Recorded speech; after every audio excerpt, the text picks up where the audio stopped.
இந்த வீடியோவில் பிராமண சதிகார கும்பல் நடத்துகிற அவதூறு பிரச்சாரங்களை பற்றி தான் பேச போகிறேன்.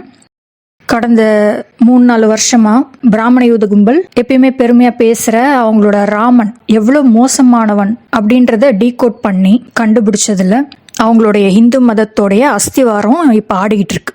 அதாவது பிராமண கும்பல் அவங்களுடைய முன்னோனான அந்த ராமனை உத்தம புத்திரன், ஏகபத்தினி விரதன் அப்படின்னு கொண்டாடுறாங்கல்ல. ஆனா அந்த பொய் பித்தலாட்டத்துக்கு பின்னாடி ஒரு மிகப்பெரிய உண்மை ஒளிஞ்சிருக்கு. என்னன்னா, உலகின் முதல் பயங்கரவாதியே இந்த ராமன் தான். அந்த உண்மையை மறைக்கிறதுக்கு தான் இந்த பிராமண கும்பல் அப்பட்டமான பொய்களை சொல்லிட்டு திரியிறாங்க. இத பத்தி ராவண வெற்றி விழான்ற தீபாவளி பண்டிகை பத்தின வீடியோல நான் விரிவா பேசியிருந்தேன். பிராமண கும்பலுடைய இந்திய அரசியல் ராமனை அடிப்படையா கொண்டது தானே, அதை பற்றி தான் பேசியிருந்தேன். ஏன்னா ராமராஜ்யத்தில் நடந்த குற்றங்களுக்கு அளவே கிடையாது. இந்த ராமன் எப்படிப்பட்டவன் அப்படின்றத நான் ஏற்கனவே என்னுடைய காணொளிகளில் நிறைய ஆதாரங்களோட விளக்கியிருக்கேன். பிராமணர்கள் ராமனை பற்றி சொல்றதுக்கு நேர் எதிரான ஒரு பிம்பமாக அவனுடைய உண்மையான சுயரூபம் இருந்திருக்கு. இந்த பெரும் உண்மையை மறைத்து தான் பிராமணர்கள் இந்திய அரசியலையே நடத்திக்கிட்டு இருக்காங்க. அதாவது ராமன் உத்தம புத்திரன், அவனை மாதிரி ஒரு நல்லவன் கிடையாது, அவனை மாதிரி ஒரு மகனோ ஒரு அண்ணனோ ஒரு கணவனோ கிடையாது அப்படின்ற அளவுக்கு பில்டப் பண்ணி வச்சிருக்காங்க. ஆனா உண்மைகளை தோண்டி பார்த்தா ராமனை மாதிரி ஒரு கேடு கெட்டவன் இந்த உலகத்திலே கிடையாது அப்படின்ற அதிர்ச்சிகரமான விஷயம் வெளியில வந்திருக்கு. இதுதான் இந்திய அரசியலையே புரட்டி போட போகுது. அதனுடைய விளைவுகள் இப்ப தெரியலனாலும் கூடிய விரைவில் தெரிய போகுது. அதாவது இவ்வளவு நாளா இந்திய அரசியலை இந்த பிராமணர்கள் ராமனோட பொய் பிம்பத்தை வச்சுதான் கட்டி வச்சிருக்காங்க. இப்ப இந்த சத்தியுகத்துல ராமன் எப்படிப்பட்டவன், எவ்வளவு மோசமானவன்ற உண்மை வெளிவந்ததுனால அவங்களுடைய அஸ்திவாரமே இதுல ஆட போகுது. இந்த உண்மை மக்களுக்கு தெரிய வந்தால் பிராமண யூத சதிகார கும்பலுடைய மேலாதிக்கம் சரியும், இந்திய அரசியல் மாறும். ஆனா அவங்க அவ்வளவு எளிதா அவங்களுடைய மேலாதிக்கத்தை விட்டு கொடுக்க மாட்டாங்க. அவங்க ஏற்கனவே சொல்லி வச்சிருக்கிற பல பொய்களையும் இந்து மதம் என்ற மிகப்பெரிய கட்டமைப்பையும் அவங்க எளிதில் விட்டு கொடுக்க மாட்டாங்க. ஆனா இது சத்தியுகம் என்பதால் உண்மைகள் வெளிவந்தே தீரும். உண்மைகள் வெளிவர்ற ஒரு முக்கியமான டேர்னிங் பாயிண்ட்ல தான் நம்ம இப்ப இருக்கோம். இதை எல்லாரும் புரிஞ்சுக்கணும். இந்த மாதிரி இந்தியாவில் பல நூற்றாண்டுகளா பிராமணர்களுடைய தலைமையில நடக்கிற இந்த கேடுகெட்ட ராமராஜ்யத்தை பத்தி தான் பேசியிருந்தேன். இந்தியாவில் நடக்கிற இந்த கேவலமான ராமராஜ்யத்துடைய இன்ஸ்பிரேஷனா இருந்தவன் தானே ராம. அவன் எப்படிப்பட்டவன்றதை தான் இப்ப சுருக்கமா பார்க்க போறோம். பிராமணர்களுடைய வரலாற்றுல முதல் முன்னோன் நோவாவை பத்தி பைபிள்ல தான் அதிகமா இருக்கு. இந்தியாவில் நோவா பிரபலம் கிடையாது.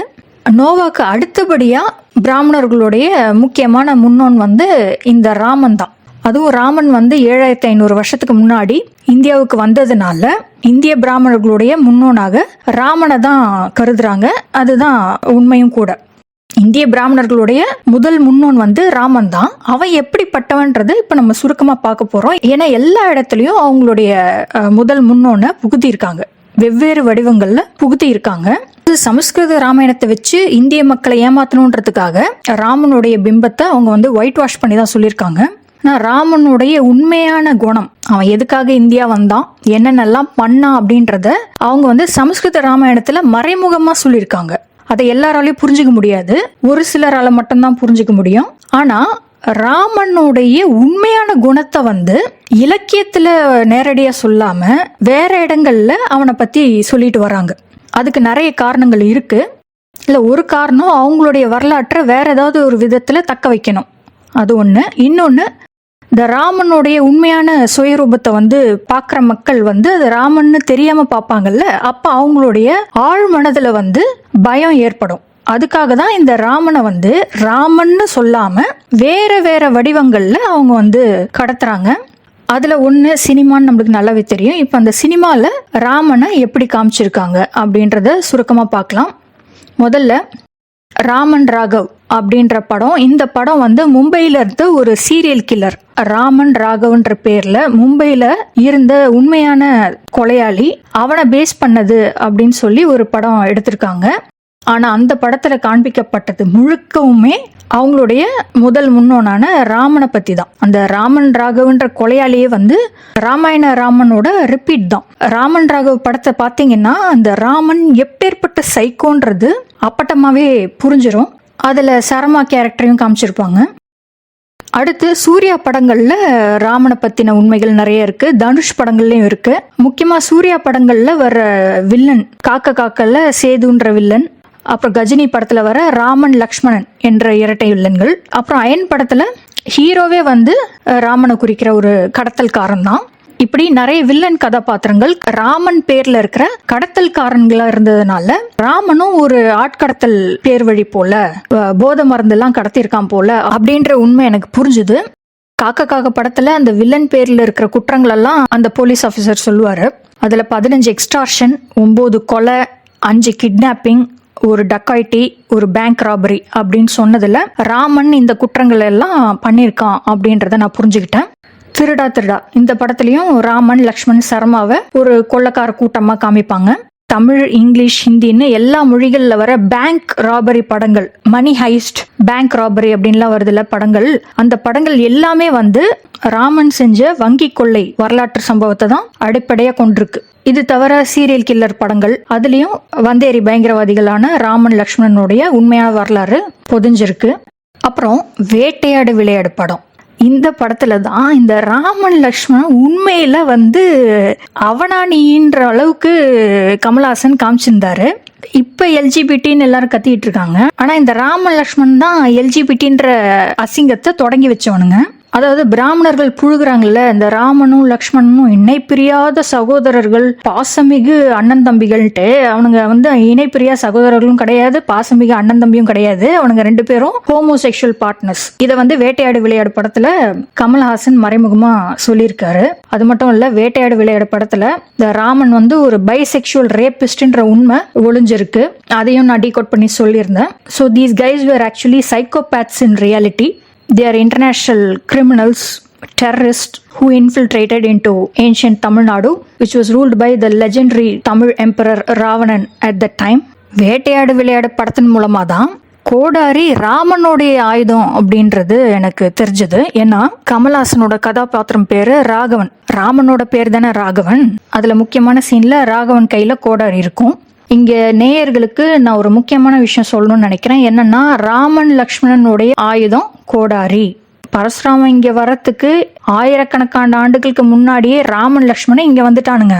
அவனுங்க பண்ண ஏகப்பட்ட குற்ற சம்பவங்கள்ல ஒண்ணு சந்தன மரத்தையும் தேக்கு மரத்தையும் கடத்துறது. அதாவது தமிழ்நாடு, கேரளா, கர்நாடகா இந்த 3 மாநிலங்களுடைய எல்லை பகுதியில இருந்த அடர்ந்த காடுகள்ல தான் இந்த ராமனும் லக்ஷ்மணனும் 14 வருஷம் வசிச்சு பல குற்ற சம்பவங்கள்ல ஈடுபட்டு இருந்தானுங்க.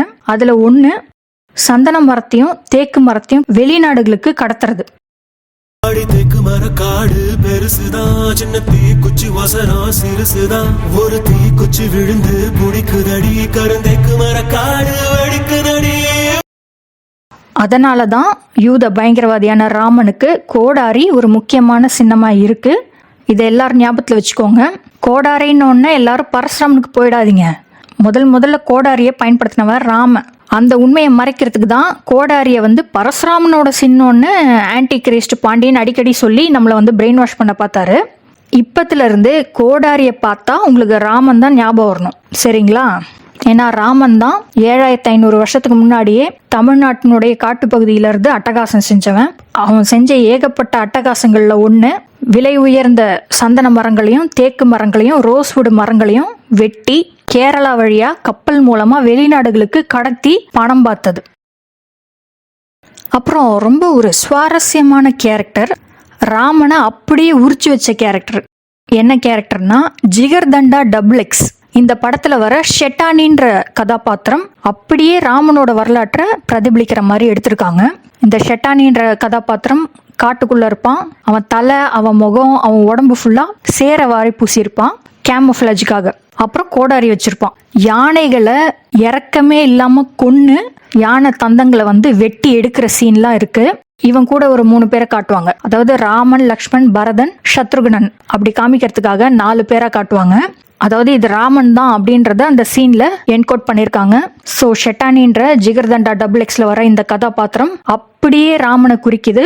பயங்கரவாதியான ராமன் சந்தன மரம் தேக்கு மரத்தை வெட்டி கடத்தினது மட்டும் இல்லாம பல நூற்றுக்கணக்கான யானைகளை கொன்னு யானை தந்தங்களையும் கப்பல் வழியா வெளிநாடுகளுக்கு ஏற்றுமதி செஞ்சிருக்கான். ராமன்ற பேரை அரமான் அப்படின்ற தமிழ் பேர்ல இருந்து யூதர்கள் உருவாக்கி இருக்காங்க. ஆனா அறத்துக்கும் ராமனுக்கும் துளி அளவு கூட தொடர்பு கிடையாது. அதனால ஜிகர்தண்டா XXXல இவனுக்கு கொடுக்கப்பட்டிருக்கிற பேரான ஷெட்டானி இவனுடைய யூத பேரா இருக்கலாம், இவனுடைய உண்மையான யூத பேரா இருக்கலாம், இல்லைன்னா ஷஷாங்கன் இவனோட பேரா இருக்கலாம். அதோடைய மேற்கத்திய வடிவம் வந்து ஷாஷாங்க். இப்ப நேயர்களுக்கு ஒரு சின்ன சேலஞ்ச். ராமனை குறிக்கிற இந்த ஷஷாங்கன்ற பேரும் அதோடைய மேற்கத்திய வடிவமான ஷாஷாங்க்ன்ற பேரும் எந்த படங்கள்ல இருந்து நான் எடுத்தேன் அப்படின்றத நீங்க கண்டுபிடிக்கலாம். கண்டுபிடிச்சா கமெண்ட்ல சொல்லுங்க. ஸோ ராமனுக்கு பதிலாக இந்த யூத பயங்கரவாதிக்கு நம்ம வந்து ஷெட்டானி இல்லைன்னா ஷஷாங்கன்ற பேரை பயன்படுத்தலாம். இந்த ஷெட்டானின்ற ராமன் வந்து யாரையுமே வந்து நேராக போய் சண்டை போட மாட்டான். ஏன்னா அவன் ஒரு கோழை, மறைஞ்சிருந்து தான் இவனுடைய எதிரிகளை தாக்குவான். அப்படி உருவான போர் முறை தான் கொரில்லா வார்ஃபேர். இந்த கொரில்லா வார்ஃபேர்ன்றதே ராமன் என்ற ஷெட்டானி உருவாக்குனது தான். சேர சிற்றரசரான வாலி அப்படிதானே கொன்னான். கொரில்லா போர் முறையில் இருக்கிற கொரில்லான்றதே ராமனையும் அவனுடைய வானர படையும் தானே குறிக்குது. அப்புறம் அனிமல், இந்த படத்துல அப்படியே ராமாயணத்தை எடுத்து வச்சிருக்காங்க. ஒரு சில இடங்கள்ல குழப்பி ஒரு திரைக்கதையை உருவாக்கியிருக்காங்க.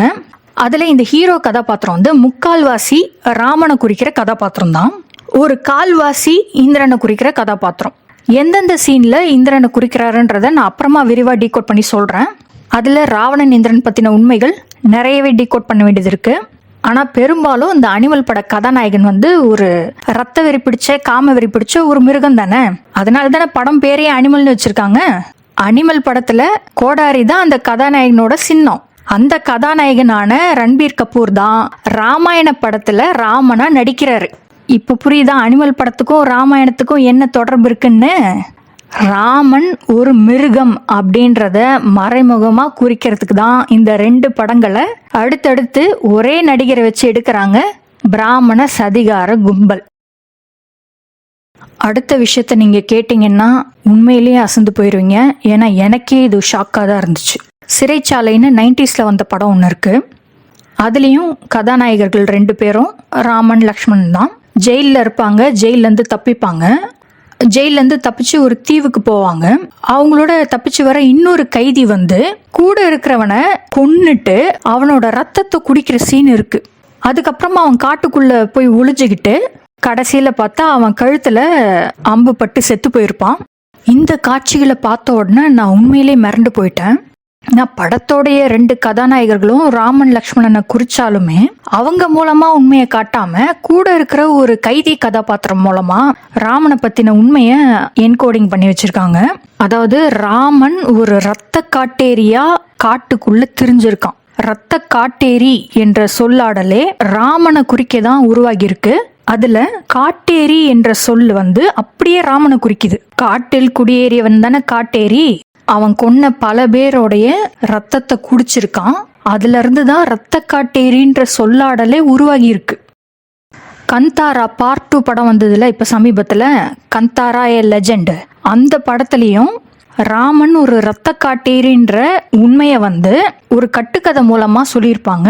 இதுல இருந்தெல்லாம் நம்மளுக்கு என்ன உண்மை தெரிய வருதுன்னா, ரத்தம் குடிக்கிற டிராக்குலா, பிராங்கென்ஸ்டைன் மான்ஸ்டர், வேம்பயர், பிரிடேட்டர் காட்டில் திரியிற பிரிடேட்டர், கோஸ்ட், இந்த மாதிரி ஹாலிவுட் கதாபாத்திரங்கள் இருக்குல்ல, இது எல்லாமே வந்து இந்த யூத பயங்கரவாதி, ரத்த காட்டேரியான யூத பயங்கரவாதி ராமனை பேஸ் பண்ணி தான் உருவாக்கப்பட்டிருக்கு.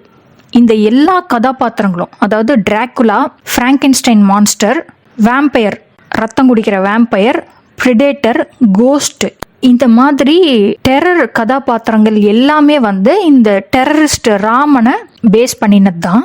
இதை பேஸ் பண்ணி நிறைய படங்கள் இருக்கு. அதில் பிரிடேட்டர் மட்டும்தான் நான் பார்த்தேன். மற்ற படங்கள்லாம் நான் பார்த்துட்டு அதில் வேற முக்கியமான இன்ஃபர்மேஷன் தான் நான் அதை தனி டீகோடிங் வீடியோ போடுறேன். ஆனால் இப்போதைக்கு நீங்கள் என்ன புரிஞ்சுக்கணுன்னா, இந்த பயங்கரமான கதாபாத்திரங்கள் இருக்குல்ல, டெரர் கதாபாத்திரங்கள் எல்லாமே யூத பயங்கரவாதி, காட்டேரி, ரத்த காட்டேரியான ராமனை மூலமாக வச்சு உருவாக்கப்பட்டது தான். இந்த உண்மை எப்படியோ வெளியில வந்துரும்ல சத்தியயுகத்துல. அதை திசை திருப்புறதுக்கு தான் இந்த ஆன்டி கிரைஸ்ட் பார்கவனை வச்சு பரசுராமன் தான் டிராக்குலா, பரசுராமன் தான் கோஸ்ட் அப்படின்னு பேச வச்சாங்க யூத கும்பல். எதுக்குன்னா ராமன் தான் ஒரிஜினல் டிராக்குலா அப்படின்றத நம்ம கண்டுபிடிக்க கூடாது, அதுக்காக பரசுராமனை கொண்டு வர்றது. பரசுராமன் அதுலயே அவர் ராமனோட ரிப்பீட் தான், ராமனோட காப்பி தான்ன்றது உறுதி. ஆனா எதுக்கு எடுத்தாலும் பரசுராமன் பேசி பேசி இந்த டிசிபி ராமன் தான் ஒரிஜினல் டிராக்குலான்ற உண்மையை மறைக்க பார்த்திருக்காரு. இங்கதான் அவர் உண்மையை மறைக்கக்கூடிய ஆன்டி கிரைஸ்டா வேலை செஞ்சிருக்காரு. ஆனா எப்படியோ சத்தியுகத்துல எல்லா உண்மைகளும் வெளிவந்தே தீருன்றதுனால இப்ப ராமன் தான் ஒரிஜினல் டிராக்குலான்ற உண்மை வெளியில வந்தாச்சு. வந்தேரி பிராமண கும்பல் இந்த டிராக்குலாவை பத்தி, பிரெடேட்டரை பத்தி, வேம்பயர் பத்தி எவ்வளோ பில்டப் பண்ணி வச்சிருக்காங்க, எவ்வளோ பொய்யான பிம்பத்தை உருவாக்கி இந்திய மக்களை ஏமாத்திட்டு இருக்கிறாங்கன்றது இப்போ உங்களுக்கு புரியும். உன் மனசு என்னடா நினைச்சிட்டு இருக்க? மீ ஆமாண்டா. டபுள் டா. ஆமாண்டா Dalda. Give respect, take respect. Okay? உனக்குலாம் எதுக்குடா ரெஸ்பெக்ட்? பொறம்போக்கு. You mean wasteland? Two match, three match. செருப்பு பிஞ்சிடும். ஓ காட். அப்படிதான் நான் பேசுவேன். இவன் அடிப்படையில் ஒரு கேனிபல் அனிமல், அதான் அவங்களே சொல்லிட்டாங்களே, அனிமல் தான் இவன். அதாவது இந்த யூத ஷெட்டானின்றவன் மனுஷனே கிடையாது, மனித ரூபத்தில் இருந்த ஒரு கேனிபல். இதுக்கு அவன் இவன்னு கூட பயன்படுத்த முடியாது, அது இதுன்னு தான் சொல்லணும். அந்த அளவுக்கு இது ஒரு மோசமான ஜந்து. இதையும் ப்ரூவ் பண்ற மாதிரி ஹாலிவுட்ல இட்டுன்னு ஒரு படம் எடுத்திருக்கான். அதாவது இதை அவனோ அவளோன்னு கூட கூப்பிடுறதுக்கு தகுதி இல்லாத ஒரு ஜென்மம், அப்படிப்பட்ட கற்பனை கெட்டாத ஒரு கொடூர ஜந்து தான் இது. இது ஹீயோ ஷியோ கிடையாது, இது ஒரு இட்டு. அதனாலதான் அந்த ஹாலிவுட் படத்துக்கு இட்டுன்னு பேர் வச்சிருக்கான். It is not a he or she, it is a Dracula, it is a Frankenstein monster, it is a vampire, it is a predator. அந்த இட்டு எவ்வளோ ஒரு கேடு கெட்ட ஜென்மன்றத நம்ம கண்டுபிடிச்சு பேசினா, பூண்டு வெங்காயம் சாப்பிடாத வேம்பயரோடைய வம்சாவழிகள் இருக்காங்கல்ல, அவங்களுக்கு கோபம் வருது. இந்த வந்தேரி கூட்டம் அவங்களுடைய முன்னோனை பற்றி பொய்களா சொல்லிட்டு திரிவாங்களாம். அதெல்லாம் நம்ம கேட்டுக்கணுமா? ஆனால் நம்ம உண்மையை கண்டுபிடிச்சு பேசினா அவங்களுக்கு கோபம் வருதான். இந்த அநியாயத்தை பார்த்தீங்களா? அது சரி, டிராக்குலா, பிராங்கென்ஸ்டைன் மான்ஸ்டரு, வேம்பயரு, கோஸ்ட், பிரிடேட்டருடைய வம்சாவழிகள் அதே மாதிரி குணங்களை கொண்டவங்களா தானே இருப்பாங்க.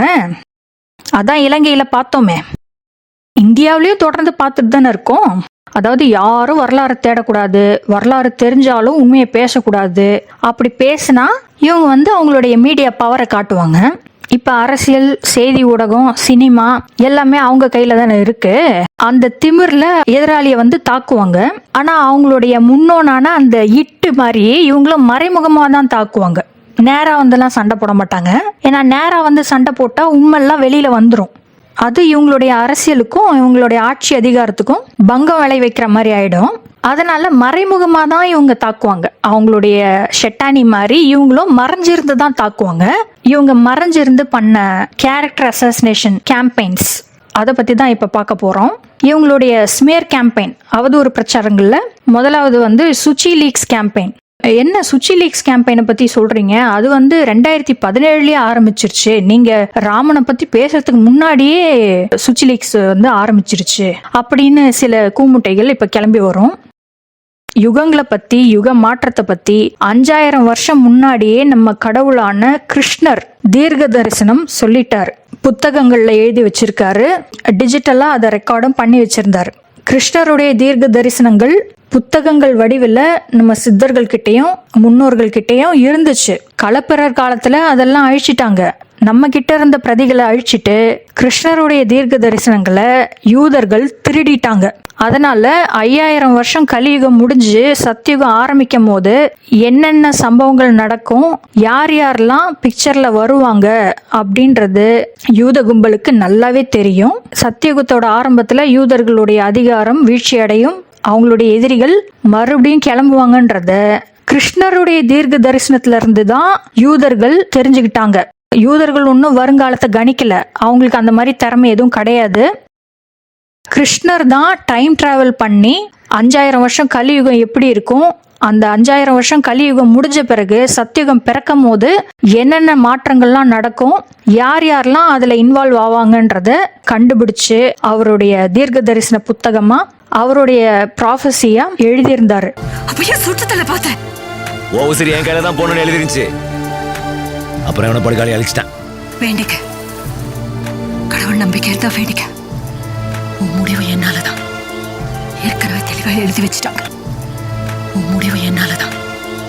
ஏற்கனவே தெளிவா எழுதி வச்சுட்டாங்க. யாரும் என்ன சொன்ன? படுகாலி யாரும் அழிக்க மாட்டாங்க.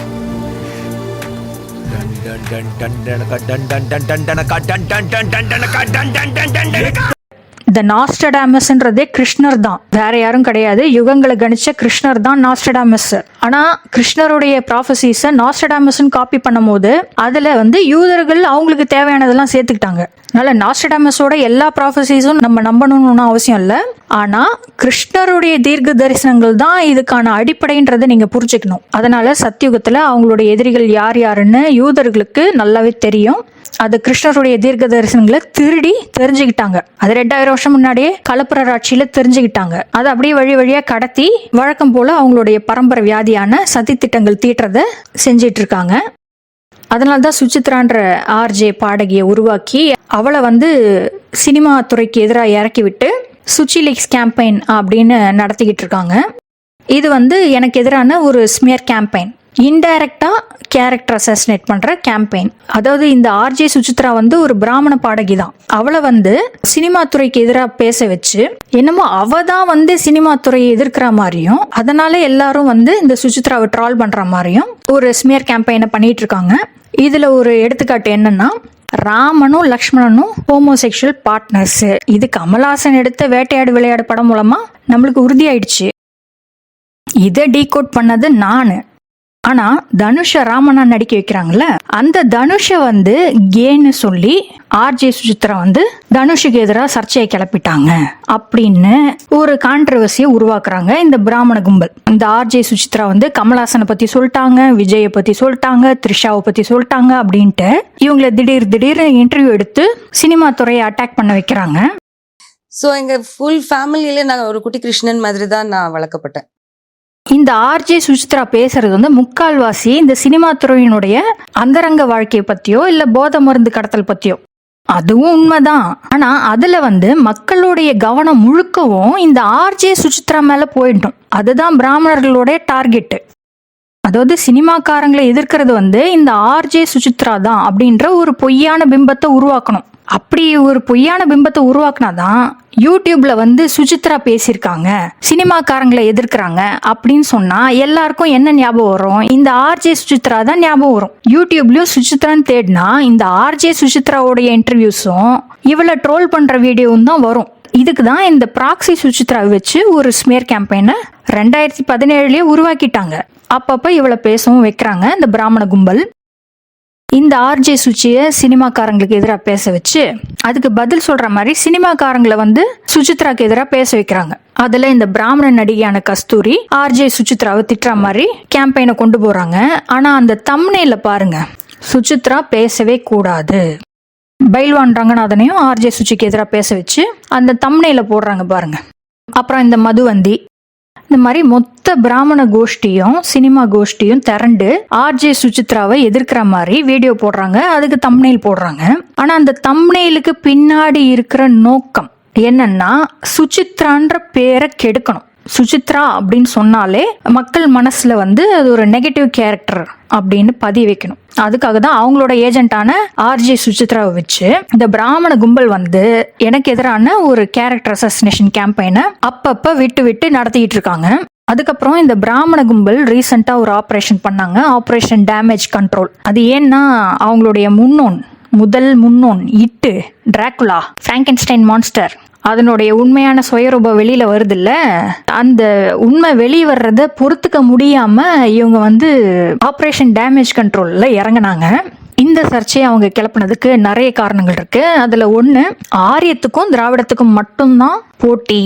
ஆரியம் என்ன சொல்லுது, திராவிடம் என்ன சொல்லுது, ஆரியம் ராமனை பத்தி என்ன நினைக்குது, திராவிடம் ராமனை பத்தி என்ன நினைக்குது, இதுதான் சர்ச்சையை தவிர இங்க தமிழ்நாட்டுல இருக்கிற தமிழர்கள் ராமனை பத்தி என்ன நினைக்கிறாங்க அப்படின்றதெல்லாம் அவங்க கணக்குல எடுத்துக்க மாட்டாங்க. இந்த ஆரியமும் திராவிடமும் மாத்தி மாத்தி பேசும்போது ஜனங்கள் அதைத்தான் கவனிப்பாங்களே தவிர இந்த சர்ச்சையில ஒரு மூன்றாவது பார்வை இருக்கு அப்படின்றத யாரும் கவனிக்க மாட்டாங்க. ஆரியம் என்ன சொல்லுது, திராவிடம் என்ன சொல்லுது அப்படின்றத மட்டும் தான் கேட்பாங்களே தவிர வேற்று கருத்து யாராவது சொல்றாங்க அப்படின்றது புறக்கணிக்கப்படும். ரெண்டாவது, ராமனை பத்தி அவங்க ஏகப்பட்ட பொய்கள், அந்த பொய்களுக்கெல்லாம் அளவே கிடையாது. அந்த அளவுக்கு பொய்களை சொல்லி இந்திய அரசியலை கட்டமைச்சிருக்காங்கல்ல, இந்து தர்மத்தையும் கட்டமைச்சிருக்காங்கல்ல, அதை மறுபடியும் கட்டி காக்கணும். இந்த சத்தியுகத்துல அந்த பொய்களை மறுபடியும் நிலநாட்டணும்ல, நிலநாட்டி மக்களை ஏமாத்தணும்ல. மக்களை ஏமாத்தினாதான் அவங்க அரசியல் பண்ண முடியும், அவங்க அரசியல் பண்ணாதான் அதிகாரத்துல இருக்க முடியும், கோடிக்கணக்கில் பணத்தை கொள்ளடிக்க முடியும், இந்தியாவோட ஆளும் வர்க்கமா இருக்க முடியும், உழைக்காம வாயாலேயே வடைகளை சுட்டு சொகுசு வாழ்க்கை வாழ முடியும். அதுக்காக அந்த ராமனை பத்தின பொய்களை அவங்க திருப்பி நிலநாட்டுறதுக்கு இந்த சர்ச்சையை அவங்க பயன்படுத்திக்கிட்டாங்க.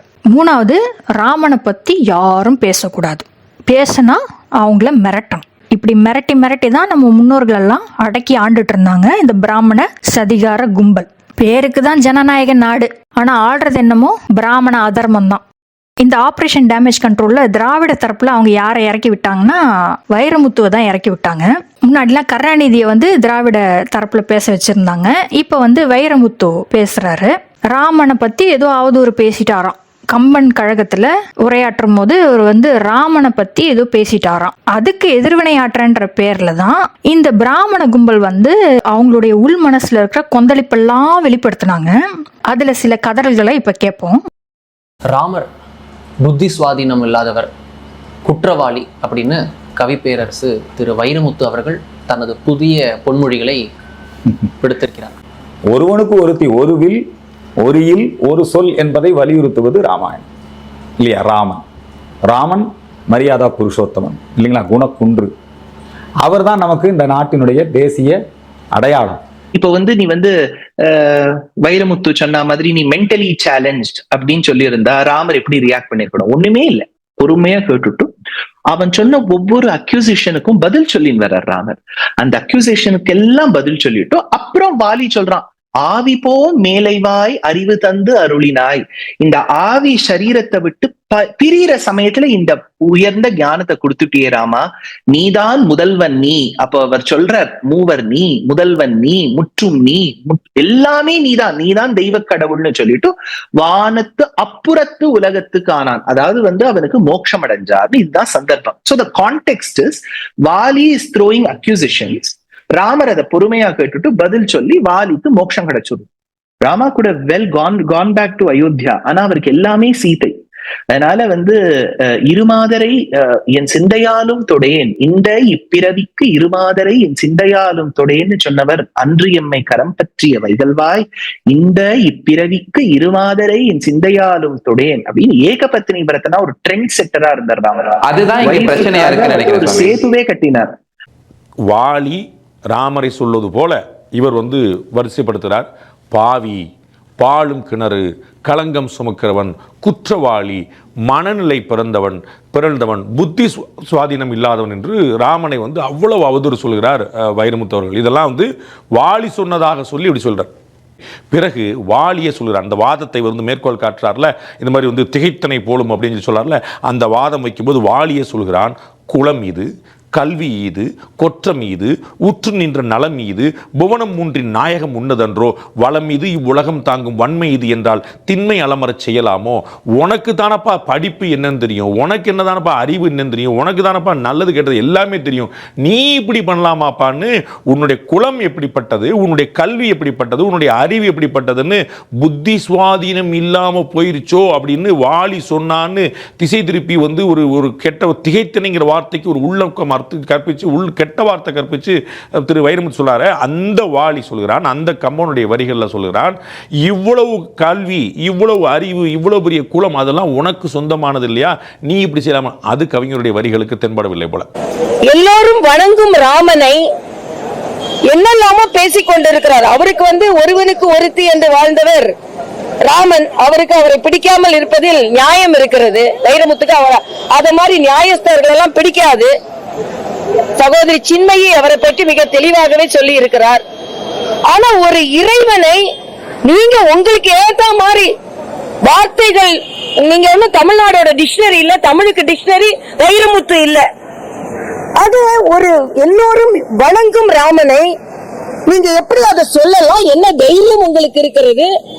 நீங்க அதற்கு பொருள் எழுத வேண்டிய அவசியம் இல்லை. அவதார புருஷனை வாய்க்கு வந்தபடி பேசுவதா இவர்?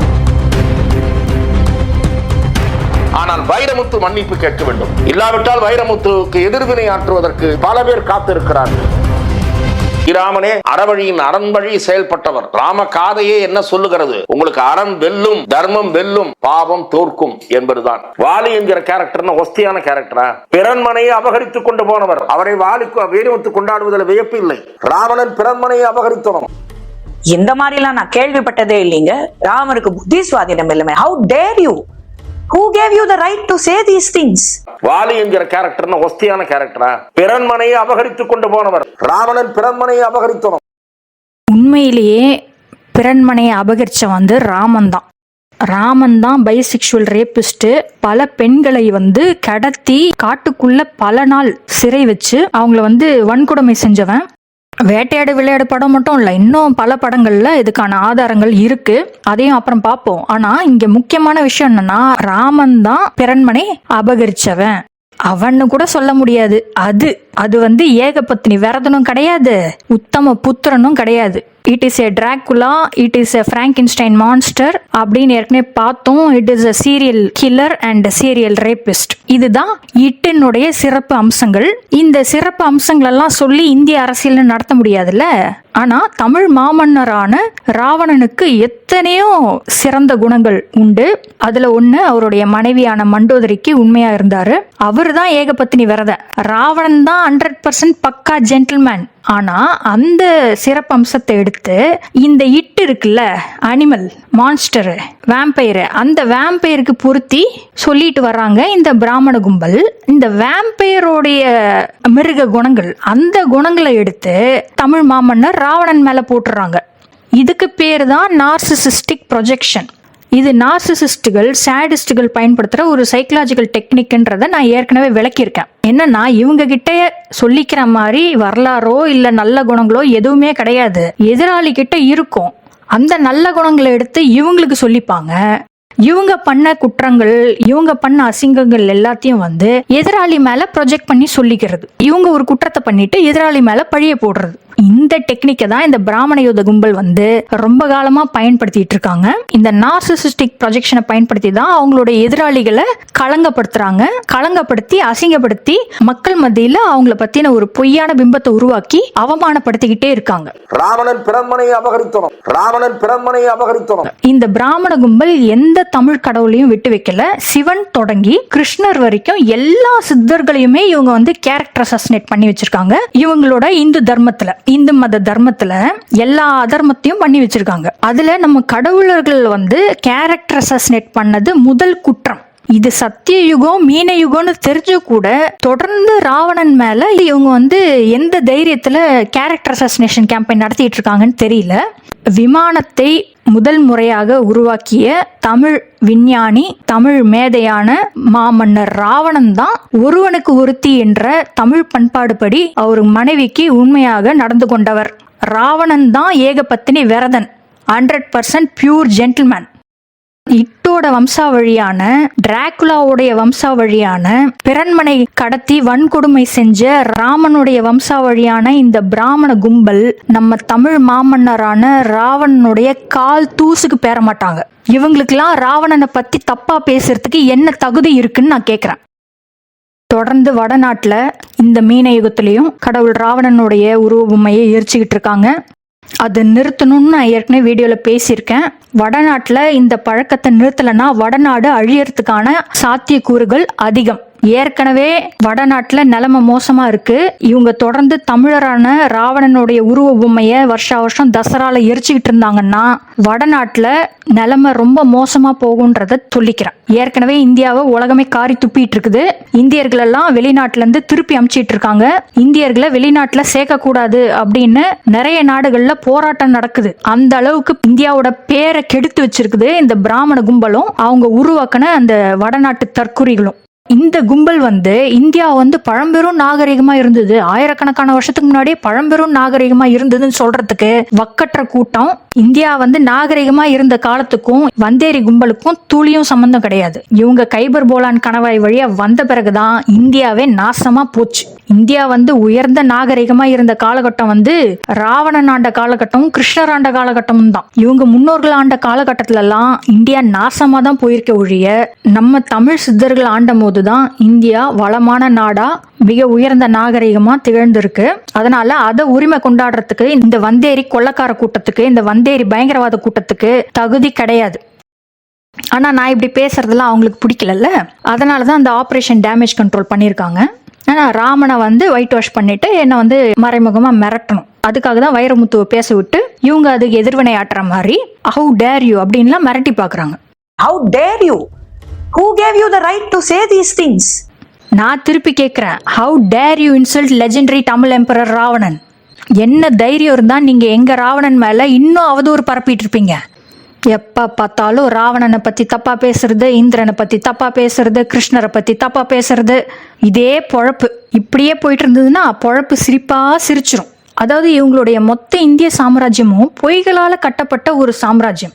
ஒரு பொய்யை மறைக்கிறதுக்கு 1000 பொய், 1000 பொய்யை மறைக்கிறதுக்கு 1,00,000 பொய், 1,00,000 பொய்யை மறைக்கிறதுக்கு கோடிக்கணக்கான பொய்களை சொல்லிதான் இந்த வந்தேரிகள் இந்திய நிலப்பரப்பை ஆண்டு சொகுசு வாழ்க்கை வாழ்ந்துகிட்டு இருக்கிறாங்க. உண்மையை கண்டுபிடிச்சு சொன்னா இவங்களுடைய பொய்கள்லாம் ஒரே நொடியில புசுவான ஆயிடும். அதனாலதான் திராவிட பேச்சாளர்களை வச்சு ராமனை தப்பா பேசி இவங்க திட்டுறா மாதிரியும் சந்ததி சாக்குல ராமனை எப்படி தப்பா பேசலாம், ஹவு டேர் யூ அப்படின்லாம் இன்டைரக்டா நம்மள அட்டாக் பண்றாங்க. அதான் மறைமுக தாக்குதல். இவங்களுடைய இட்டு முன்னோன் இருக்குல்ல, அந்த முன்னோனுடைய குணம் தானே இவங்களுக்கும் இருக்கும். இவங்க ராமனுக்கு தைரியம் இருந்திருந்தா நேரடியா ராவணன் கிட்ட மோதி இருப்பான். காட்டுக்குள்ள 14 வருஷம் ஒளிஞ்சிருந்தத அவன் போர் பண்ணான். போர் கூட பண்ணல, ராவண சாம்ராஜ்யத்துல அட்டகாசம் பண்ணான். அவன் காட்டை விட்டு வெளில வந்தா அவனுக்கு சாவுன்னு தெரியும். அதனால தானே காட்டுக்குள்ளே 14 வருஷம் பதுங்கி இருந்து எல்லா அநியாயத்தும் பண்ணான்.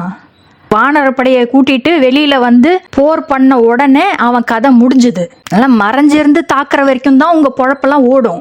நேரா தாக்குனா இவங்க பொழப்பெல்லாம் ஓடாதுன்னு நல்லா தெரிஞ்சுதான் இவங்க மறைஞ்சிருந்தே தாக்குறாங்க, இவங்க முன்னோன் ஸ்டைல்ல. இப்போ ஒரு சின்ன ரீகேப்பு. ஜூலை 2024 நான் யூடியூப் ஆரம்பிச்சதுல இருந்து முருகனை பத்தின நிறைய வரலாற்று செய்திகளை எடுத்தேன்ல. அதுல முக்கியமானது ஒண்ணு, முருகன் தான் ஒரிஜினல் உலகநாயகன். அதுக்கடுத்து இந்த ராமனை பத்தின உண்மைகள் சொல்லிட்டு வந்தேன். அப்புறம் ஒரு நேயர் கேட்டதுனால ரொம்ப நாளா நான் செய்ய நினைச்ச ஒரு வீடியோவை வெளியிட்டேன். என்னன்னா, ஆசியோக வழியில குண்டலினி யோகம் எப்படி பண்றதுன்ற தியான வீடியோவை நான் வெளியிட்டேன். நேயர்களுக்கு சில சந்தேகங்கள் இருந்தது, அதுக்கும் நான் பதில் சொன்னேன். நான் அந்த குண்டலினி யோகம் வீடியோ போட்ட உடனே தான் யூடியூப் என்னோட சேனலை டிமானிட்டைஸ் பண்ணது. அது வரைக்கும் கூட மாசத்துக்கு 500 ரூபாய்க்கு மேல வருமானம் வராது யூடியூப்ல. ஏன்னா என்னோட சப்ஸ்கிரைபர் கவுண்ட்டை கம்மியா காட்டுறாங்க, என்னோட சேனல் வியூஸை கம்மியா காட்டுறாங்க. இப்படி யூடியூப் அல்காரிதத்துல பூந்து விளையாண்டு என்னோட சேனலை ஒரு சின்ன சேனலாவே வச்சிருக்கிறாங்க. அதை பத்திலாம் நான் கவலைப்படல. என் சேனல் டிமானிட்டைஸ் பண்ணது கூட நான் கவலைப்படல. நான் சொல்ல வர பாயிண்ட் என்னன்னா, நான் எவ்வளோ படங்களை டீகோட் பண்ணேன், முருகனோட வரலாறு சொன்னேன், ராமாயணத்தை பத்தி பேசிட்டு இருந்தேன், மகாபாரதத்துல சில விஷயங்கள்லாம் சொல்லிட்டு இருந்தேன். அப்பெல்லாம் டிமானிட்டைஸ் பண்ணாதவங்க நான் குண்டலினி தியானம் எப்படி பண்ணணும் அப்படின்னு ஒரு ஆரம்ப கட்ட மெடிடேஷன் பத்தின ஒரு வீடியோ தான் நான் போட்டேன். அப்புறம் அதுல சில சந்தேகங்கள் கேட்டாங்க, அதுக்கு பதில் தான் சொன்னேன். அப்பதான் இந்த யூடியூப் என்னோட சேனலை டிமானிட்டைஸ் பண்றாங்க. அதாவது டீகோடிங் பண்றது, வரலாறு சொல்றதையும் தாண்டி இவங்களுக்கு இந்த குண்டலினி தியானம் தான் உறுத்துது. அதனாலதான் குண்டலினி தியான வீடியோ போட்ட அந்த வாரமே என்னோட சேனலை யூடியூப் டிமானிட்டைஸ் பண்ணாங்க. அதே நேரத்துல தான் இந்தியன் 2 படமும் வெளிவர இருந்துச்சு. அந்த இந்தியன் 2 படத்தோடைய ஆடியோ லான்ச்ல கமல்ஹாசன் சகட்டு மேனிக்கு தமிழர்களை மிரட்டிட்டு இருந்தாரு. அதுக்கு உடனே நான் ஒரு ரியாக்ஷன் வீடியோ போட்டு அவருடைய மிரட்டல்களுக்கெல்லாம் நான் வந்து பதில் சொன்னேன். அந்த வீடியோ கொஞ்சம் வைரல் ஆச்சு, நிறைய பேர் பார்த்தாங்க. இங்கே பிரித்தாள முயற்சி செய்வது வெள்ளக்காரனுக்கு இருக்கலாம், ஏன்னா அவனை திரும்பி போக வீடு லண்டன் ஒரு இடம் இருக்கு. இங்கே யாராவது அந்த மாதிரி பிரித்து விளையாடலாம்னு நினைச்சாங்கன்னா கடை தேர வழி கிடையாது. இந்த கடை தேரன்ற வார்த்தையே அப்பதான் முதல் முறையா நான் கேள்விப்பட்டேன். கமல்ஹாசன் சொல்லி தான் நான் கேள்விப்பட்டேன். ஏன்னா இப்ப எதிரி இனமான யூதர்கள் தான் தமிழை கரைச்சி குடிச்சு நல்லா பேசுறாங்க. எனக்கு அந்த அளவுக்கு தமிழ் புலமை கிடையாது தான், நான் ஒத்துக்கிறேன். அதனால எனக்கு கடை தேரன்ற வார்த்தைக்கு அர்த்தம் தெரியல. தேடி பார்த்தேன். கடை தேரன்ற சொல்லுக்கு என்ன பொருள் வந்துச்சுன்னா முக்தி அடைதல், அதாவது ஆன்மீகத்தில் பிறப்பு இறப்பு சுழற்சியிலிருந்து விடுபட்டு இறைவனின் திருவடியை அடைவது. இதுதான் கடை தேர என்ற சொல்லுக்கான பொருளாம். இப்ப கமல்ஹாசன் வந்து யாராவது பிரிக்க நினைச்சாங்கன்னா கடை தேர வழி கிடையாது அப்படின்னு சொல்றாரு. அதாவது இவங்களை எதிர்க்கிறவங்க ஆன்மீகத்துல வெற்றி பெற முடியாது, முக்தி அடைய முடியாது அப்படின்னு மிரட்டுறாரு.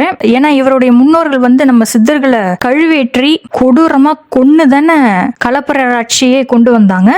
அந்த தைரியத்துல பேசுறாரோ என்னமோ. கலப்பராட்சி வந்து கலியுகத்துலதான் சாத்தியமாச்சு. சத்தியுகத்துல தமிழர்களுக்கு கடை தேர வழி உண்டு. ஆன்மீகத்துல வெற்றி பெறத்துக்கு தமிழர்களுக்கு வழியும் உண்டு, தன்னம்பிக்கையும் உண்டு. நிச்சயமா எங்க முன்னோர்கள் போன பாதையிலேயே நாங்களும் பயணம் செஞ்சு வெற்றி அடைவோம், அனைத்து துறைகளிலும் வெற்றி அடைவோம். அதை பார்க்க கமல்ஹாசன் இருப்பாரா இல்லையான்னு எனக்கு தெரியாது, நான் சொல்றேன். தமிழனுக்கு எப்பொழுது அமைதியாக இருக்க வேண்டும் என்று தெரியும், எங்கே இருக்க வேண்டும் என்பதும் தெரியும், எங்கே இருக்க வேண்டும் என்பதும் தெரியும். அதாவது இந்த பேச்சுல யாதும் ஊரே யாவரும் கேளீரு அப்படி இப்படின்லாம் பேசிட்டு தமிழனுக்கு எப்ப அமைதியா இருக்கணும்னு தெரியுமா. அதாவது இவர் தமிழர்கள் அமைதியா இருக்கணும், இவங்களை எதிர்த்து பேசக்கூடாது அப்படின்னு சொல்றாரு. எங்கே இருக்க வேண்டும் என்றும் தெரியும். அதாவது இருக்க வேண்டிய இடத்துல இரு, நீ தமிழன், நீ என் காலுக்கடியில இருக்கணும் அப்படின்னு இந்த வந்தேரி பிராமணர் தமிழர்களுடைய காசை வச்சு சினிமா எடுத்து அந்த மேடையில தமிழர்களையே மிரட்டுறாரு. இந்த அநியாயம் இப்பயும் தமிழ்நாட்டில் நடந்துகிட்டு இருக்கு அப்படின்றது தான் வேதனைக்குரிய விஷயம். கார்த்தி நடிச்ச ஜப்பான் படத்துலயும் வந்து யூடியூப்ல கூவாங்க சில பேரு அப்படின்னு நக்கல் அடிச்சாங்க. அப்புறம் சங்கரோட இந்தியன் 2 படம் வெளியாச்சு. அதுல ஒரு முக்கியமான கதாபாத்திரம் பேரு சித்ரா அரவிந்தன். யூடியூபர் அல்லது சோசியல் மீடியா பர்சன் சித்ரா அரவிந்தனா. சித்ரா அரவிந்தன் பேர் வச்சாச்சு. அதை ஒரு பெண்ணாவே காமிச்சிருக்கலாமே. ஆனா அதுல நடிகையை வந்து போடாம சித்தார்த்தை வந்து நடிக்க வச்சிருந்தாரு சங்கர். வேணும்ட்டே ஒரு மொக்க படமா எடுத்து அதுல சோசியல் மீடியா பர்சன்றத நக்கல் அடிச்சு சங்கர் வந்து அவருடைய வேலையை காட்டியிருந்தாரு. இந்த மாதிரி கமல்ஹாசனும் சங்கரும் சேர்ந்து சித்ரா அரவிந்தன் ஒரு கேரக்டரை உருவாக்கி நக்கல் அடிக்கிறது, சோசியல் மீடியா பர்சன் ட்ரால் பண்ண வச்சது, இதெல்லாம் எந்த அடிப்படையில் நடக்குதுன்னா இவங்களுடைய பண திமிரு, அதிகார போதை, யூதர்களுக்கே உரிய ஒரு அடங்காத மமதை, ஹியூப்ரிஸ்ன்னு சொல்லுவாங்க ஆங்கிலத்துல. அந்த ஹியூப்ரிஸ் அதாவது இவங்க கிட்ட சரக்கே கிடையாது, எல்லாமே நம்ம முன்னோர்கள் கிட்ட இருந்து திருடி காப்பி அடிச்சதை தான் இவங்க வந்து ரீமேக் பண்ணி வெளியிட்டு இருக்காங்க. அது விஞ்ஞானமா இருக்கட்டும், விளையாட்டு துறையா இருக்கட்டும், இல்ல கலைத்துறையா இருக்கட்டும், எல்லாமே நம்ம முன்னோர்கள் வந்து ஏற்கனவே சாதிச்சுட்டாங்க. இந்த மாதிரி ஆகணும்னு ஆசை இதுங்களுக்கு. இந்த இட்டோடைய வம்சாவழி இருக்குல்ல, இதுங்களுக்கு வந்து நம்ம முன்னோர்கள் மாதிரி பெரிய ஆளுங்களா ஆகணும்னு ஆசை. அந்த ஆசையை வந்து கலியுகத்துல எப்படியும் நிறைவேற்றிக்கிட்டாங்க. ஆனா இவங்க கிட்ட சொந்தமா சரக்கோ இல்ல வரலாறோ எதுவுமே வந்து கிடையாது. இவங்க வரலாறு மிக கேவலமான வரலாறு. உலகம் முழுக்க யூதர்களுடைய வரலாறு ஒரு நாட்டிலையும் போய் தேடி பார்த்தா எல்லாம் காரி துப்புற மாதிரி தான் இருக்கும். ஆனா அதையும் மீறி இவங்களுக்கு வந்து ஒரு அசைக்க முடியாத மமதை, ஹியூப்ரிஸ். அதாவது தங்களை யாரும் அசைக்க முடியாது, தங்களை யாரும் எதிர்க்க மாட்டாங்க, எதிர்த்தா வந்து போட்டு தள்ளிடுவோம், எதிரிகள் வந்து எப்பயுமே பயந்து தான் இருப்பாங்க. அந்த அளவுக்கு இவங்களுக்கு வந்து ஸ்ட்ராங்கான நெட்வொர்க் இருக்கு, பணம் இருக்கு, அதிகாரம் இருக்கு, மொத்த சிஸ்டமும் இவங்க கையிலன்ற மமதை. அந்த மமதையினாலதான் இந்த எல்லா கூத்தும் நடக்குது. என்ன இருந்தாலும் ஒரு இனத்துக்கு, அதுவும் ஒன்னுத்துக்கும் லாய்க்கு இல்லாத ஒரு இனத்துக்கு இவ்வளவு அகங்காரம் கூடாது. சொந்தமா ஒண்ணுமே சாதிக்காத உங்களுக்கே இவ்வளோ அகங்காரமும் மமதையும் திமிரும் இருக்கும் போது எங்க தமிழ் முன்னோர்கள் எவ்வளவு சாதிச்சிருக்காங்க. நிலாவிலேயே கால் பதிச்சவங்க எங்க முன்னோர்கள். எங்களுக்கு எவ்வளவு திமிர் இருக்கணும். ஆனா எங்க முன்னோர்கள் அப்படி கிடையாது. அவங்க மனுஷங்களா மதிச்சாங்க. எல்லா ஜீவராசிகள் கிட்டையும் கருணை காட்டினாங்க. உங்க ராமன் மாதிரி டிராக்குலா ஜென்மங்களை தான் இதெல்லாம் சரிப்பட்டு வராதுன்னு வேற வழி இல்லாம போட்டு தள்ளினாங்க. சாமதான பேத தண்டோன்ற கான்செப்டை உருவாக்குனதே தமிழ் முன்னோர்கள் தான். சிவன், ராவணன் போன்ற சித்தர்கள் தான். இவங்களுக்கு தெரிஞ்ச டெக்னிக் என்ன தெரியுமா? லஞ்சம், அனி டிராப்பு, மிரட்டுறது, போட்டு தள்ளுறது. இது மட்டும் தான் இந்த பயங்கரவாத இனத்துக்கு அத்துபடி. முருகன் தான் ஒரிஜினல் உலகநாயகன்னு நான் என்னோட வீடியோஸ்ல சொல்லிட்டு வந்தேன்ல, அதுல ஒரு சின்ன ரீகேப். ராமன் தான் உண்மையான பெடோஃபைல் கிரிமினல். ஆனா சித்தா படத்துல நாயகன் ராமன் ரொம்ப அப்பாவி, பாசக்காரன். Villain Murugan criminal. இதுக்கு பேர் தான் நார்சிசிஸ்டிக் ப்ரொஜெக்ஷன். திரைப்படங்கள்ல கமல்ஹாசனும் சித்தார்த்தும் முருகனை கேவலப்படுத்தி அவமானப்படுத்துறாங்க. நிஜத்துல அவங்களோட குடுமி கும்பல் முருகனுக்கு கோயிலை கட்டி மன்னிப்பு கேட்கறாங்க. யூதைனும் இப்ப மிகப்பெரிய குழப்பத்துல இருக்கு போல. பாவம் 5000 வருஷ கலியுக பாவ கணக்கு, குழப்பம் இருக்கதான் செய்யும். கமல்ஹாசன் காதலா காதலா படம் போல பல படங்கள்ல முருகனை கேவலப்படுத்தினது, நீங்களும் வெல்லலாம் 1 கோடி நிகழ்ச்சியில முருகனோட பிறப்பையே கேவலப்படுத்தி அசால்ட்டா பேசினது, இதையெல்லாம் விளக்குனா பல குறும்படங்களை எடுக்கலாம். ஒண்ணு தெரியுமா கமல்ஹாசன்? நாடக கலையை உருவாக்குனதே எங்க முருகன் தான். நாடகத்தோட ஒரு நீட்சி தான் சினிமா. அப்படி பார்த்தா உங்க மொத்த சினிமா கோஷ்டிக்கும் சோறு போட்டது, உங்க பொழப்பு ஓடுறது எல்லாமே முருகன்னால.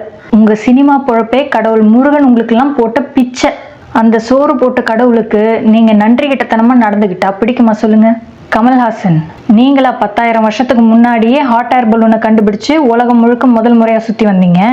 அப்புறம் எதுக்கு உங்களுக்கு உலகநாயகன் பட்டம்? அந்த பட்டத்துக்கு உங்களுக்கு துளி கூட தகுதி இல்லை. உலகத்தை முதல் முறையா சுத்தி வந்த முருகன் தானே ஒரிஜினல் உலகநாயகன்.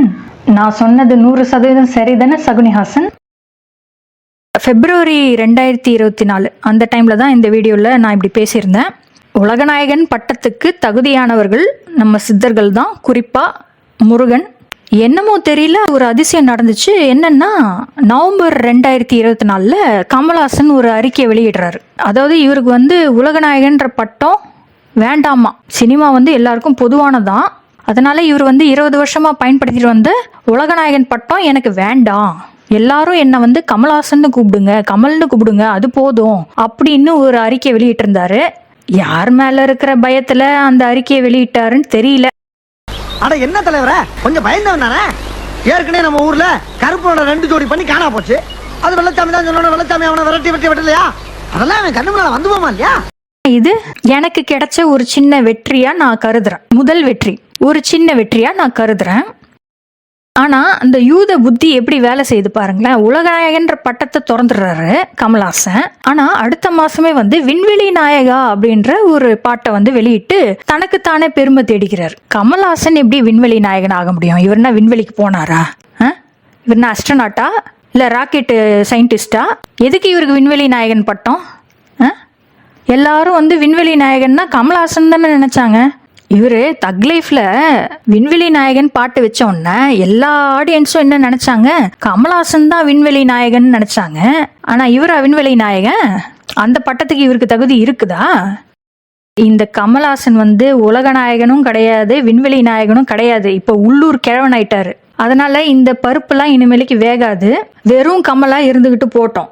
கிருஷ்ணர் தான் சினிமான்ற கலைத்துறையை உருவாக்குனாரு. கிருஷ்ணர் தான் முதல் film director, actor, lyricist, dancer, singer, producer எல்லாமே. அந்த கிருஷ்ணரோட பேரை கொண்ட இந்த பார்த்தசாரதி மூலமா அந்த யூத கும்பல் கிருஷ்ணருடைய சினிமா துறை சாதனைகளை ரிப்பீட் பண்றாங்க. நான் பார்த்தசாரதி நான் தெரியாதுன்னு நினைச்சிங்களா? இந்த உண்மையான வரலாறுலாம் கண்டுபிடிக்க மாட்டோம், யாராலையும் கண்டுபிடிக்க முடியாதுன்னு நினைச்சிங்களா? நீங்க வெறும் மனுஷன்தான். கிருஷ்ணர் கடவுள், எல்லா இடத்துலையும் வியாபிச்சிருப்பாரு, தூணுலையும் இருப்பாரு, துரும்புலையும் இருப்பாரு எங்க கிருஷ்ணர். அந்த பயத்துல தானே கிருஷ்ணரை பாராட்டுற மாதிரி விண்வெளி நாயகன் பாட்டே வச்சிங்க உங்க படத்துல. எவனுக்காவது புரிஞ்சுதா? அதை பத்தி அடுத்த வீடியோல டீட்டெயிலா பார்க்க தானே போறோம். எதுக்கு தக் லைஃப் படத்தோட கிளைமேக்ஸ்ல சம்பந்தமே இல்லாம விண்வெளி நாயகான் பாட்டு வச்சாரு கமல்ஹாசன், எவனுக்காவது புரிஞ்சுதா? அத கிருஷ்ணருக்கு ட்ரிபியூட்டா தான் வச்சாரு கமல்ஹாசன். அது வரலாறு தெரிஞ்ச எனக்கு தெரியும். ஆனா வரலாறு தெரியாதவங்க என்னமோ கமல்ஹாசன் தான் விண்வெளி நாயகன் நினைப்பாங்க. இவரும் சூட்டு கோட்டு கூலிங் கிளாஸ்லாம் போட்டுக்கிட்டு சீன் போடுவார். இன்னும் எவ்வளோ நாள் தான் இந்த மாதிரி பித்தலாட்டம், ஃப்ராட்தனம் இதெல்லாம் பண்ணிட்டு இருப்பாங்கன்னு நானும் பார்க்குறேன். விக்ரம் படத்துல பத்தலன்னு ஒரு பாட்டு, அதுல ஒரு டான்ஸ் ஸ்டெப்பு போட்டாரு, ஞாபகம் இருக்குங்களா? சித்தர்களுடைய கண்டுபிடிப்புகள்லாம் திருடி பொழப்பு நடத்துற நீங்க உங்க முன்னோர்கள் சித்தர்களை கழுவேத்தினதை கொண்டாடுறீங்க. அதுக்கு தானே இந்த டான்ஸ் போஸு? அதுக்கு தானா? இல்லை உங்களுக்கும் அந்த மாதிரி ஏதாவது நடக்கணும்னு ஆசையா? முதல்ல விக்ரம் படத்துல கழுவேற்றத்தை கொண்டாடுறாரு, அப்புறம் கொஞ்ச நாள் கழிச்சு உலகநாயகன் பட்டம் வேணான்றாரு. சரியான சைக்கோபேத் போல. ஏற்கனவே ஜனங்கள்லாம் இந்தியன் 2 தக் லைஃப் இதெல்லாம் பார்த்து காரி துப்பிட்டு இருக்காங்க. ஏதோ உங்ககிட்ட இருக்கிற பண பலம் அதிகார பலத்தை வச்சு காலத்தை ஓட்டிட்டு இருக்கீங்க. இவர் ஒரு பக்கம். இன்னொரு பக்கம் இந்தியன் 2 எடுத்ததுக்கு அப்புறம் சங்கர் வந்து தெலுங்குல கேம் சேஞ்சர்னு ஒரு படம் எடுக்கிறாரு. அந்த படத்துல வந்து ஒரே ஒரு சீன்ல IAS ஆபீசர் சுசித்ரா பாண்டே அப்படின்னு நுழைக்கிறாரு சங்கர். இவரோட இந்தியன் 2 படத்துல சித்ரா அரவிந்தன் பேர் வைக்கிறாரு. கேம் சேஞ்சர் படத்துல IAS ஆபீசர் சுசித்ரான்னு பேர் வைக்கிறாரு. படத்தோட பேரை நோட் பண்ணுங்க மக்களே, கேம் சேஞ்சர். அதாவது இதுல இருந்துலாம் என்ன தெரியுதுன்னா, இந்த யூத கும்பலுக்கு நான் யாருன்னு நல்லா தெரிஞ்சிருக்கு இல்லையா? ஆனா நேரடியா மோதுறதுக்கு வக்கில்லாதனால யூடியூபர் சித்ரா அரவிந்தன் அப்படின்னு இந்தியன் 2ல காட்டுறது, அதுக்கப்புறம் வந்து RJ சுசித்ராவை இறக்கி விட்டு கேரக்டர் அசோசியேஷன் பண்றது, வைரமுத்துவை இறக்கி விட்டு இன்டைரக்டா அட்டாக் பண்றது, இந்த மாதிரி எல்லாம் மறைமுக அவதூறு பிரச்சாரங்கள், பிராமணர்களுடைய மறைமுக அவதூறு பிரச்சாரங்கள் எனக்கு எதிராக நடந்துகிட்டு இருக்கு. நானும் அதையெல்லாம் கவனிச்சுட்டு தான் இருக்கிறேன். ஆனா என்னதான் இருந்தாலும் இதெல்லாம் மறைமுக அவதூறு பிரச்சாரங்கள் தானே. நேரடியா வந்து என்ன தாக்கணும்ல, அப்பதானே மனசு ஆறும் அவங்களுக்கு. இல்லைன்னா யாரையோ திட்டிட்டு போறாங்க. மதுவந்தி வந்து வைரமுத்துவை திட்டுறாங்க, கஸ்தூரி வந்து RJ சுசித்ராவை திட்டுறாங்க, நான் அதெல்லாம் கண்டுக்காம போயிடலாம். ஆனா என்ன வந்து காயப்படுத்தணும்ல, ராமனோட வரலாறு பேசுற என்ன பத்தி இவங்க வந்து நேரடியா அவதூறு பிரச்சாரங்களை எடுக்கணும்ல, அப்பதானே இவங்க மனசு ஆறும். அதுக்காகவே அவங்க இறக்குன ஆள் தான் இந்த ஆன்டி கிரைஸ்ட். அதாவது இந்த ஆன்டி கிரைஸ்ட யூத கும்பல் இறக்கி விட்டது வந்து ஆசீவகத்தை பரப்புறதுக்காகவோ அரசியல் கட்சி ஆரம்பிச்சு ஆட்சியை பிடிக்கிறதுக்காகவோ எல்லாம் கிடையாது. ஏன்னா இவங்க எல்லாம் ஆட்சியெல்லாம் பிடிக்க போறது கிடையாது, அது எல்லாருக்குமே தெரியும். ஆனா ஏதாவது ஒரு வழியில எனக்கு வந்து தொல்லை கொடுக்கணும், எனக்கு வந்து கஷ்டத்தை கொடுக்கணும்ல, அதுக்காக இந்த கன்னட ஆன்டி கிரைஸ்டை இறக்கி விட்டு ஒரு சங்கத்தை ஆரம்பிச்சு, அந்த சங்கம் தான் ஏதோ தமிழர்களுக்காக போராடுற சங்கம் மாதிரியும், தமிழ்நாட்டுல வேற யாருமே தமிழர்கள் கிடையாதுன்ற மாதிரியும் ஒரு பிம்பத்தை உருவாக்கி நிறைய தமிழர்களை இவங்க ஏமாத்திட்டு இருக்காங்க. இந்த ஆன்டி கிரைஸ்டும் இவருடைய சங்கமும் எனக்கு எதிராக பண்ண அந்த அவதூறு பிரச்சாரத்தை பத்தி தான் அடுத்த வீடியோல நான் பேச போறேன்.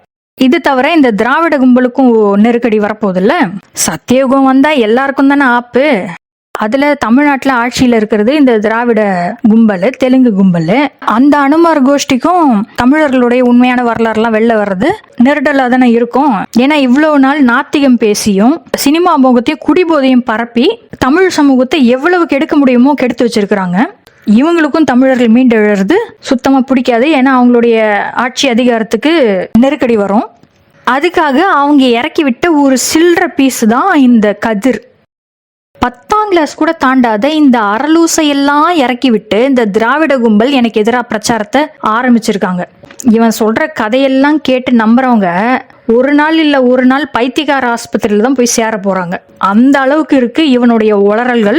அதுக்கெல்லாம் தனியா ஒரு வீடியோ போட்டாதான் சரி வரும். ஏற்கனவே அமெரிக்கால இருந்து ஒருத்தன் ஆடிட் த மெயின் ஸ்ட்ரீம்னு ஒருத்தன் யூடியூப் சேனல் ஆரம்பிச்சு தன்னைய வந்து முருகர் அனுப்புன தூதரு அப்படின்லாம் பேசிட்டு இருந்தான். என்னையும் வந்து அட்டாக் பண்ண ஆரம்பிச்சான். அப்புறம் நான் வந்து அவனை பத்தி ஒரே ஒரு கம்யூனிட்டி போஸ்ட் தான் போட்டேன். சேனலை டிலீட் பண்ணிட்டு எங்க போனானே தெரியல, காணாம போயிட்டான். இந்த மாதிரி இன்னும் எத்தனை பேர் காணாம போறாங்களோ. கிடைச்சா இடத்தை பிடிப்பா, அடுத்து எதுவும் நடக்கும் தடுக்காதே.